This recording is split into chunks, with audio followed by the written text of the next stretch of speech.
Welcome back, everybody. I'm wearing my Pilingual t-shirt because I have over pi 100,000 subscribers, and because pi comes up in the cubic formula when you choose the angle for the complex numbers. As you can see, it's got all sorts of formulas for pi, from very simple ones to rather complex ones.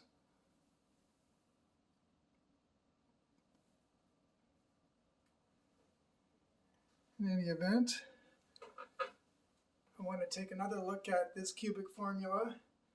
X cubed minus 6x squared minus 11x minus 6 equals 0, because we showed using the cubic formula that x, the solutions to this equation, are given by 1 over root 3 times one of these three terms from the de Moivre's formula plus one of these three from the same source plus 2.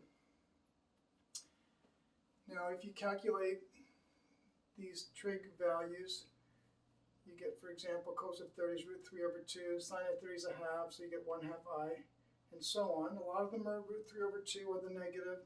A lot of them are half I or even I or negative I. There are 9 cases, because this one can go with any one of these three, this one can go with any one of those three, and same with this one. So let's do those 9 combinations and see what the 9 possible answers are. So I'll call this A, B, and C, and I'll call this E, D, don't know my alphabet, E and F. And I'm also going to explain a few of these trig values. On the Cartesian axes, positive angles are measured counterclockwise. Negative angles are measured clockwise from the positive x-axis. So for example, let's say I do cos of 210. That's 90, 180, so 30 degrees past is 210 degrees in total. So the cosine of 210 will be the same as the cosine of this reference angle, 30 degrees, but it'll be negative because the cosine is positive here, the sine is positive here, the tan is positive here, and all three of them are positive here. What's the cos of 30? Well, root 3 over 2, but it's negative because it's in this quadrant. So that gives you an idea how to calculate all those values. You can also use a calculator, but then you'll get decimals. For example, root 3 over 2 is an irrational number, never repeats, never terminates. So to avoid decimals, it's better to use these exact values. Okay, let's look at the 9 cases, and then we can get the 9 solutions to that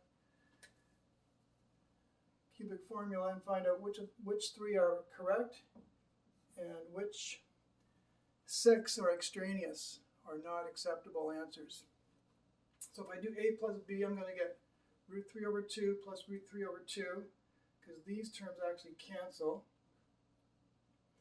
So that's going to be 2 root 3 over 2, or just root 3. If I do A plus, that should be A plus D, I'm sorry. If I do A plus E, I'm going to get this plus I, so root 3 over 2 plus 1.5 i's. Or I could say 3/2 I or 1.5 I. If I do A plus F, I get, well, the root 3 over 2's add up to 0. Oh, they add up to 0 too, so I get big fat 0 there. As I mentioned in the last video, and I think I also mentioned this one. Now let's do B plus D, B plus E, and B plus F. So B plus D, the root 3 over 2's cancel, and that also gives me 0. What's going on here? I don't think there's two zeros. B plus E is minus root 3 over 2 plus 1.5i. And oh, I put that in the wrong spot.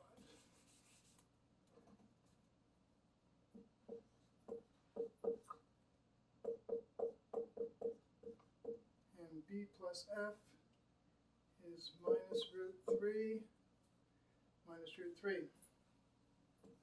Okay, finally, C plus D, C plus E, and C plus F.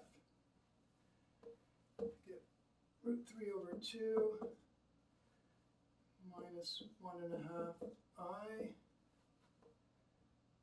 big fat 0, and if I do these two, minus root 3 over 2 minus 1.5i again. Okay. So,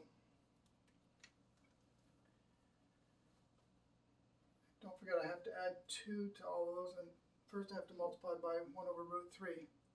So if I multiply by 1 over root 3 and add 2, this one becomes 3. If I do it with this one, I get negative 1 plus 2 is 1. And the zeros, I didn't think there was 3 of them, but maybe there are. They're going to give me 2.